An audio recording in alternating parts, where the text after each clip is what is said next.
Daniel Sports Central, we go for our next team prediction of this offseason, and this could be for the Tennessee Vols, the team that went 9-4 overall in the 2023 season.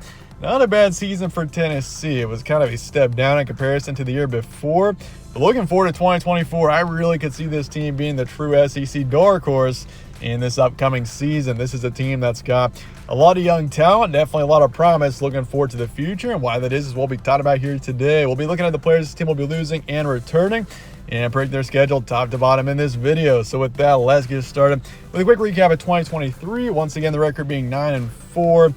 I mean, they took 4 losses in the regular season. It wasn't quite as strong of a season in comparison to 2022 for sure. Took a loss to Florida in Gainesville in week 3, lost that game by 13, and I feel like we kind of knew at that point that this wasn't going to be quite as good of a season in comparison to the year before for sure. But they still picked up some really nice wins.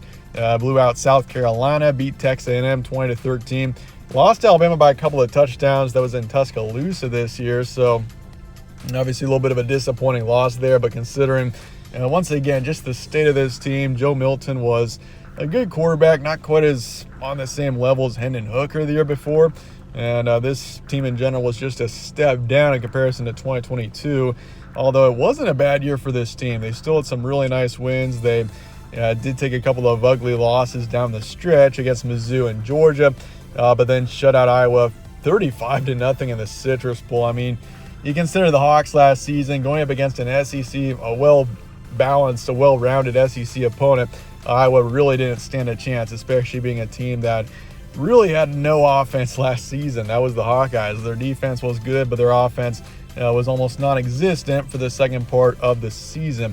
But with that, looking forward to 2024 with your roster preview. Joe Milton is gone, and it's on to Nico Iamaleava. Looking forward to 2024. We saw him in the bowl game against Iowa. He put up 150 yards, a touchdown, rushed for 27 yards and 3 touchdowns. So, I mean, not a bad game there, especially against a strong defensive team in Iowa. And the Vols put up 35 points against an Iowa team with a strong defense in that game. So I do think he's promising for sure. We saw him primarily as a backup last season to Joe Milton. We saw him in the UConn game, the Vanderbilt game, a little bit against Virginia as well, but not much. So we'll get to see more of him in 2024. He's a young quarterback that I think is really promising, especially with how young he is. So I think the future is bright for this offense under Iamaleava. You look at the backfield, Jalen Wright's gone. Dylan Sampson's coming back, though. I mean, but Wright obviously was the primary start in this backfield with just over 1,100 yards. So it's going to be tough to replace him, but Sampson did have over 700 yards of total offense, 8 touchdowns. So I think the backfield will be okay. You also lose Jabari Small. You return Squirrel White in the receiving core. You lose Keaton, though. Same with McCallan Castles, but you do bring back Brew McCoy as well. So, I mean, it's kind of what you'd expect out of a good team like Tennessee, losing a few key players for sure. But this team has also added a few key players from the transfer portal to replace some of their losses. So, overall, as far as returning production goes, I'm really not too concerned for Tennessee. Defensively, though, the main concern for me is in the defensive secondary, losing 5 key players from there.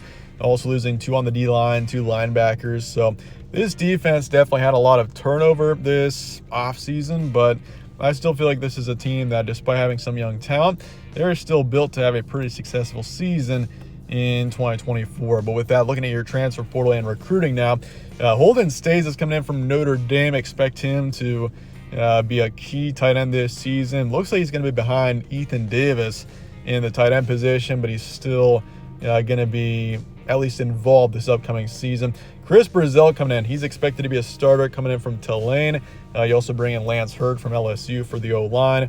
You lose Elijah Herring, linebacker, off to Memphis. Same with McDonald in the secondary off to Louisville, but you do bring in Jermod McCoy from Oregon State. Expect him to be a starter. Same with Jacoby Thomas coming in from Middle Tennessee.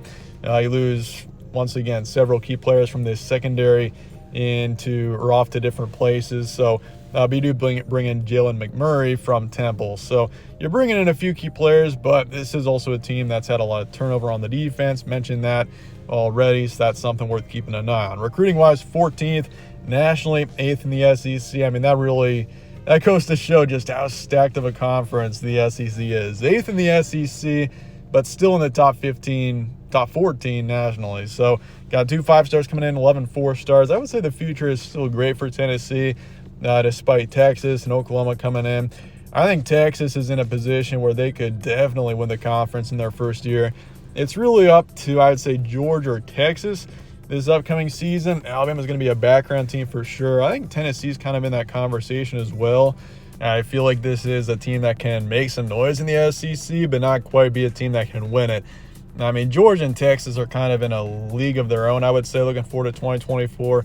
Ole Miss is there as well. Tennessee, Alabama, I'd say, are your top 5 for sure. Looking forward to 2024. It's going to be a competitive conference for sure, especially with Texas coming in. That definitely adds to it as well. But with that, let's take a look at the schedule now. Looking forward to 2024. It's definitely a schedule that's got some challenges for sure. Chattanooga week 1 is definitely outside of that. That's a pretty easy week 1 game. But then NC State week 2, that is a sneaky team not to overlook there in week 2. I could see NC State definitely being a big contender in the ACC. Wouldn't be surprised if they won it.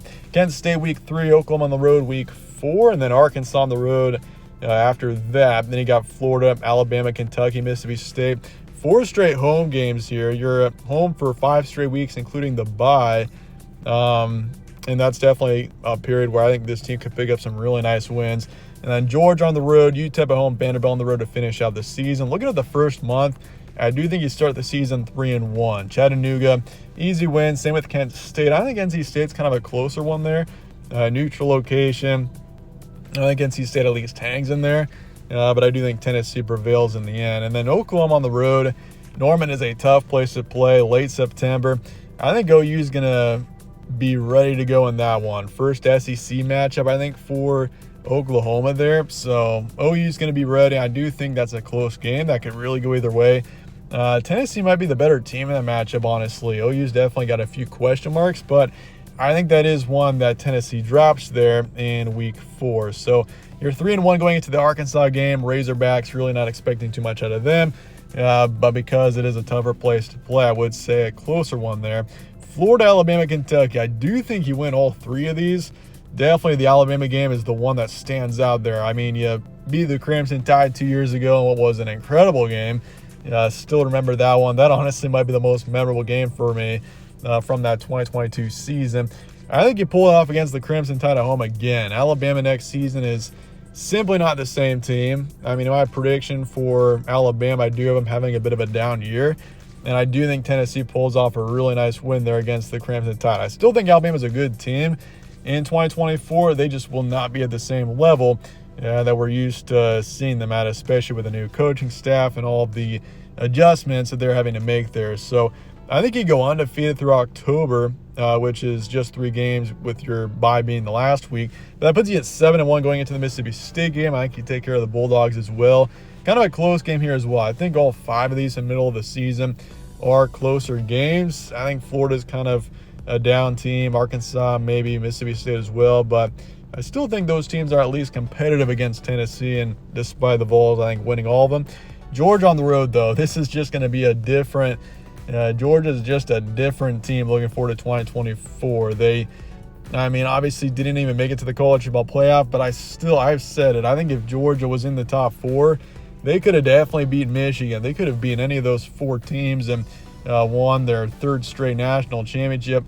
I wouldn't be surprised if they find their 3rd in 4 years in 2024. Georgia's going to be stacked in 2024. Do you think the Vols lose that one? That's kind of the one game that I'm confident that Tennessee loses this season. I think otherwise, lots of winnable games for Tennessee this upcoming season. In your last 2 games, UTEP, Vanderbilt, both easy wins there. So got this team at 10-2 in 2024. It is somewhat of a tough schedule. There are tougher schedules in the SEC for sure. Georgia's schedule in 2024 is definitely one of the most difficult that I've ever seen. And I still got Georgia projected for 12 wins in the regular season, which kind of gives you a view as to how good Georgia should be this upcoming season. But 10-2 for Tennessee, I think this would be a successful season if they got to 10 wins, especially with the young talent this team has.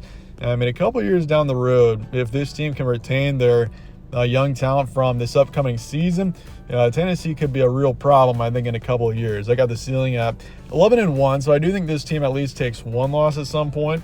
I just don't see this team going undefeated with some of the young talent they've got. I think game 4 is the floor, though. I really don't see this team being any worse than that. And got this team at 10 wins, but once again, 11 wins is very much, I would say, reasonable. Once again, the Oklahoma game is definitely a winnable one, despite it being a loss. But I will say this, though. I think 10-2 is going to be the record for Tennessee, just a matter of what 2 games this team is going to lose. I think they lose to Georgia for sure, and that second loss could be Oklahoma, could be maybe NC State or Alabama, some upset somewhere in this season. Just a matter of who it could be. But with that, I'd appreciate hearing your thoughts in the comments below, especially if you're a Tennessee fan. What do you think of the upcoming season? And I appreciate you guys all watching as always. My name is Evan, this is All Sports Central. Stay tuned for more. Catch you on the next one.